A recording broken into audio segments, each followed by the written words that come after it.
Today on GarageGuruTV, we're going to slam our all-wheel drive Model A into the ground and fit on some wide XXR wheels.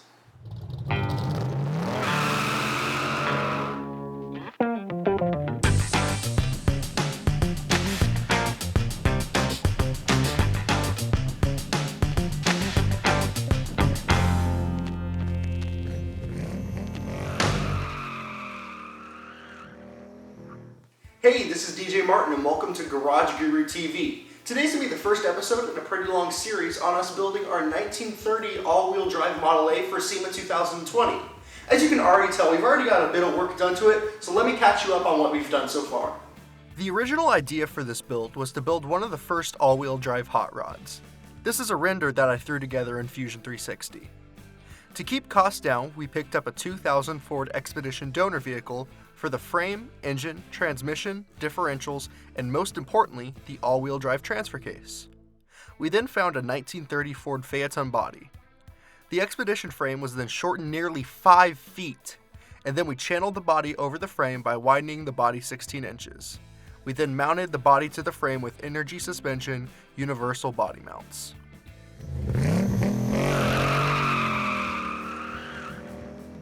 Now that you're all caught up, let's talk about what we're going to do today on the show. So firstly, we have to lower the car in order to get it to the final ride height so we can do some cage work down the line. To do that, we're going to be adjusting the torsion bars. It uses torsion bar springs on the front of this frame and then just regular coil springs in the back. So today I'll show you how to adjust those and then we'll just cut the springs in the back to get our ride height. The more fun part though is after that we get to put on these awesome 20 by 10.5 XXR Wheels 569. They're an awesome 5-spoke design with the multi-piece look. It's going to look great on this car and it will look great on any other car, and they come in a bunch of sizes. We wrapped them up in these 305 30/20 Lexani LX20 tires. They'll give us great grip and great traction while maintaining good tread wear throughout the life of it. So let's stop talking, let's get working. So to make sure that we lower the front and the back equally, we're going to go ahead and measure where a point on the frame before we lower the front. The front's harder to lower than the back, so we're going to base it off of the front. So right here, it looks like you got about 14.5 inches. I'll just check the other side and make sure we're even. Yeah, about 14.5 inches. So however much we lower this, we'll lower the back just by simply cutting the coil springs. 26.5.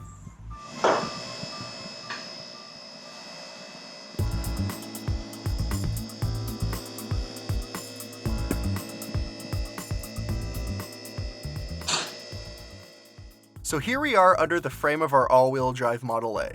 Right here is the torsion bar. A torsion bar is a type of spring. The spring is attached to the front control arm and twists as the suspension cycles. The resistance to this twist gives the torsion bar a spring. There is a cross member here right behind the transfer case with the 2 torsion bars coming in. You should see a bolt near each torsion bar. This bolt can adjust the torsion bar preload and thus the ride height. Tightening the bolt lifts your car and loosening the bolt lowers your car. We are going to loosen these bolts as far as they will go safely. Make sure to count how many turns you do so you can turn the other side the same amount. We turned the driver's side bolt 11 turns, and now we're going to turn the passenger side bolt 11 turns.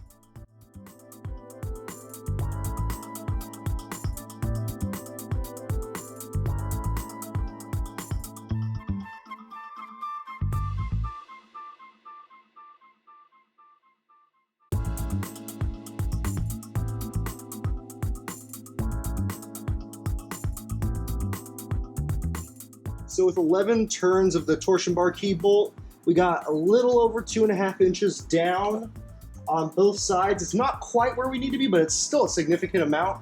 So we're going to go ahead and remove the rear shocks and see what we can do about the rear end, and then we'll go from there. So after cranking the front torsion bars down, we got about 2.5 inches lower in the front.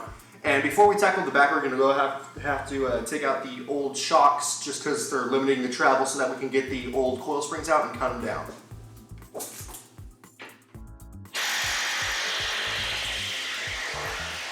After wrestling the rear shocks out on our Model A, we were able to get out the rear coil springs as well. They're really tall. So we need to cut up about 2.5 inches out of them, just like we took 2.5 inches out at the front, so the drop is the same front to rear.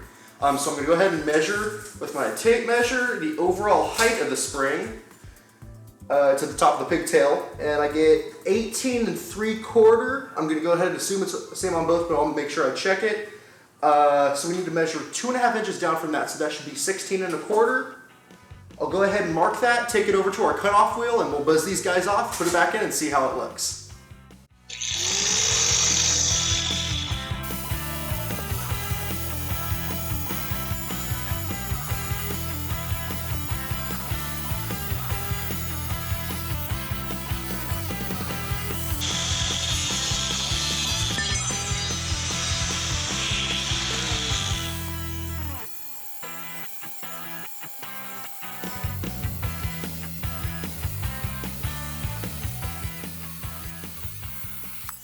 Our springs are cut, we're about to put them back in the car. We did have the original isolators for the top of the spring, and they look pretty good. The only problem when we cut the springs, we got rid of the smaller diameter pigtail. So what we're gonna do is I'm gonna drill a couple holes in here and just zip tie it to the spring. This is a temporary solution right now just to get the ride height, but it'll work fine for right now.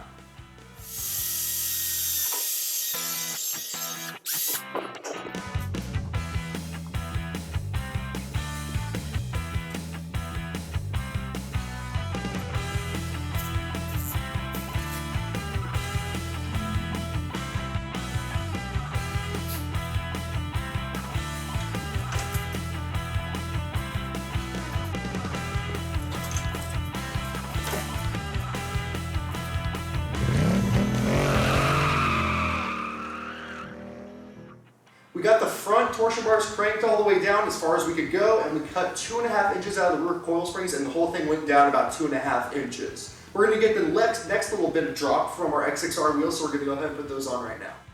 The bolt pattern for this Expedition is 5x135. Wheels for this bolt pattern are few and far between, so we picked up a set of wheel adapters from Wheel Adapters USA that changed the bolt pattern to the much more common 5x4.5.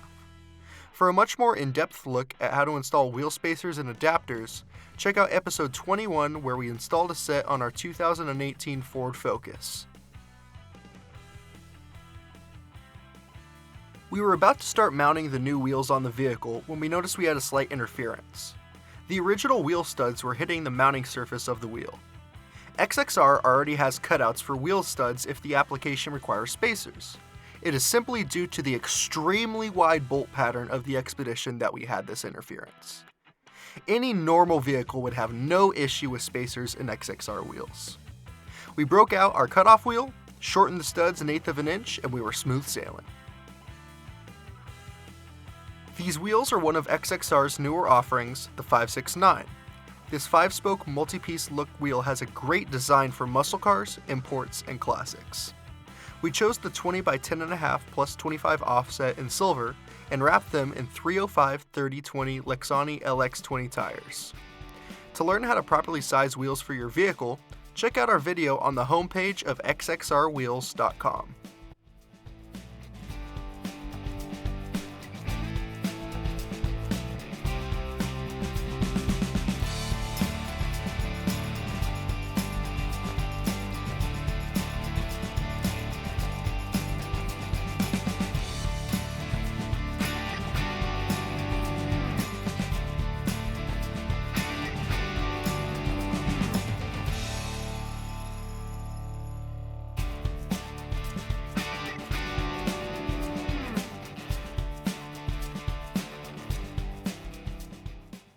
Our 1930 all-wheel drive Model A is at its final ride height and it looks awesome. We lowered the front suspension by adjusting the front torsion bars and then cut 2.5 inches out of the rear coil springs. The next little bit of drop came from when we added on 20x10.5 XXR 569 wheels in silver. We wrapped those wheels up in a 305/30/20 Lexani tire. In upcoming episodes of GarageGuruTV, you'll see us feature products from Tough Stuff Performance Accessories, Forever Sharp Steering Wheels, Tilton Racing, Trick Flow Specialties, and RCI. If you want to keep up with the build and all the other stuff we do here at GarageGuruTV in between episodes, follow us on @GarageGuruTV on Instagram. Thank you for tuning in to GarageGuruTV. I'll see you next time.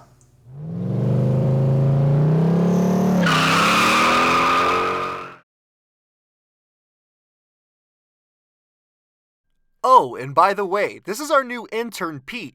Make sure to keep an eye out for him on future episodes.